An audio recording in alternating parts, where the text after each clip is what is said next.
Qu'est-ce que vous retenez de l'intervention du frère Jean-Michel ?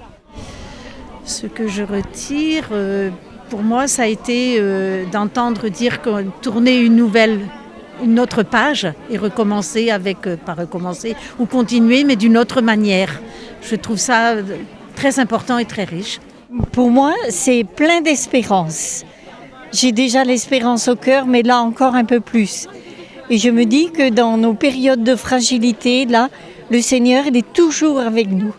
Puisqu'il est avec nous tant que dure cet âge, n'attendons pas la fin des jours pour le trouver. C'est une hymne que j'aime beaucoup. En tant qu'associée des religieuses, ça me conforte dans la mission de chrétien et ça me conforte à évangéliser davantage.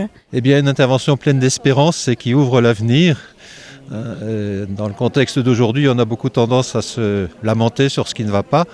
Je crois que Jean-Michel, en s'appuyant sur la rencontre des vieux Anne et Siméon avec Jésus par l'intermédiaire de ses parents, met en œuvre l'intergénération et ouvre un avenir et une espérance, même lorsque les moments sont difficiles et lorsqu'on a une traversée à faire. Ce qui m'a frappé, c'est le point qu'il a présenté, l'intergénération avec les personnes âgées, Anne, Siméon, les parents de Jésus et Jésus.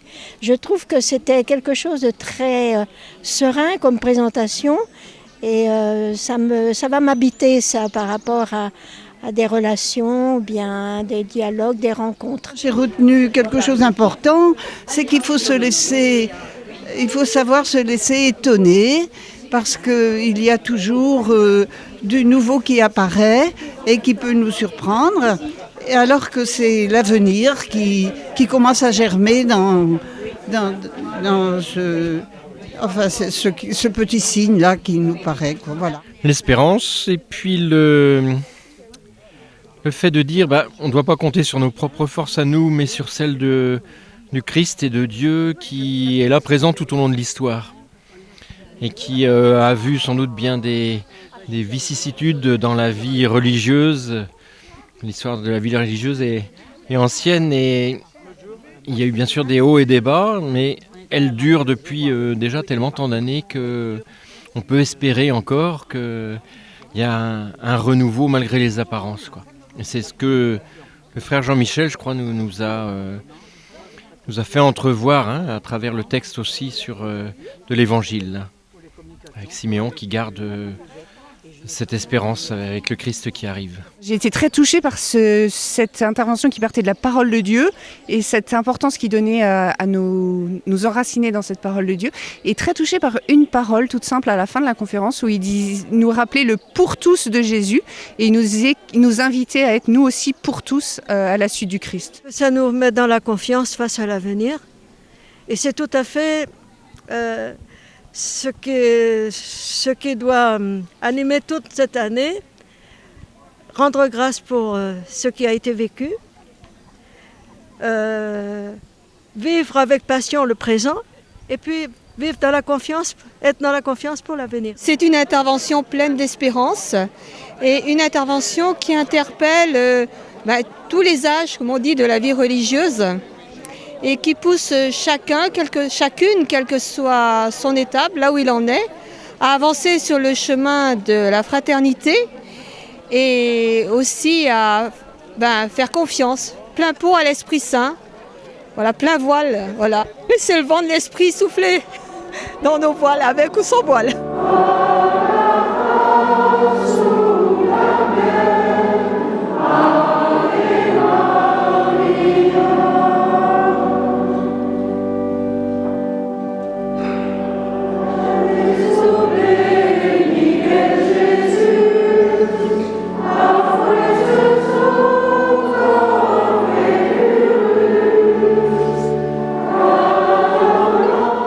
En quoi cette journée est importante, selon vous ? Ce qui est merveilleux, c'est de voir la différence de génération aussi, avec des frères et des sœurs beaucoup plus âgés, un peu plus âgés que moi. Et puis voilà, c'est le signe de leur fidélité, de leur enthousiasme. Quand on parle à des sœurs plus âgées, voilà, il y a une fraîcheur de vie qui est toujours là. un enthousiasme qui est toujours là aussi, malgré les difficultés. Je trouve que c'est important de se voir ensemble et puis de faire communion, quoi. De partager alors qu'on est d'instituts différents. On se retrouve sur l'essentiel de notre vie, quoi. Ça, c'est un beau cadeau que cette journée nous fait aujourd'hui. Eh bien, justement pour nous rappeler déjà cette année de la vie consacrée, pour pas qu'on l'oublie, et puis pour faire communion ensemble entre toutes les communautés. On a besoin les unes des autres, les communautés plus anciennes, les plus jeunes et tout ça, pour se soutenir et pour faire corps ensemble. Je pense que c'est beau ça. Moi je trouve ça formidable qu'on ait pu se retrouver comme ça entre de différents âges, différentes générations, c'est vrai. Et puis avec les associés aussi, pour moi c'est une belle journée. Déjà, il y a du beau temps, voilà, et je pense qu'il y a du beau temps aussi chez chacun, hein, ne serait-ce que par l'ambiance qui se vit. Les sœurs et les frères sont heureux de se retrouver, de partager ensemble un moment de fraternité. Et comme le Père Jean-Michel disait ce matin, c'est vrai que la fraternité, c'est un beau défi à relever aujourd'hui. C'est super, d'abord nous avons du beau temps alors qu'on nous avait annoncé de l'orage, alors c'est formidable. Puis de rencontrer des personnes connues, faire connaissance avec d'autres, c'est super. On a le soleil avec nous et puis moi je trouve qu'il y a de la joie. Voilà. Je crois que c'est important que les religieux et les religieuses du diocèse de Quimper et Léon prennent la mesure à la fois de ce qu'ils sont les uns et les autres dans leurs diverses vocations, dans leurs divers charismes, et surtout qu'ils mesurent qu'ils ont toute leur place, et une place importante dans la vie de l'Église en Finistère, même si ils ne font plus ce qu'ils faisaient il y a 50 ans. Il faut envisager l'avenir avec espérance. Il y aura des changements nécessaires, mais tout cela en fidélité au charisme des congrégations qu'elles s'efforcent de mettre en œuvre. Donc voilà, c'est une journée qui permet à la fois de se serrer les coudes et puis de renaître à l'espérance. Cette journée, c'est un clou, hein, c'est important pour la vie consacrée, de se retrouver.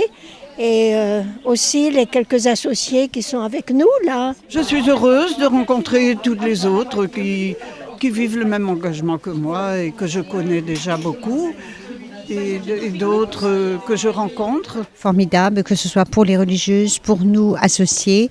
Oui, ça nous fait du bien, ça nous remet en question et ça nous incite à aller de l'avant.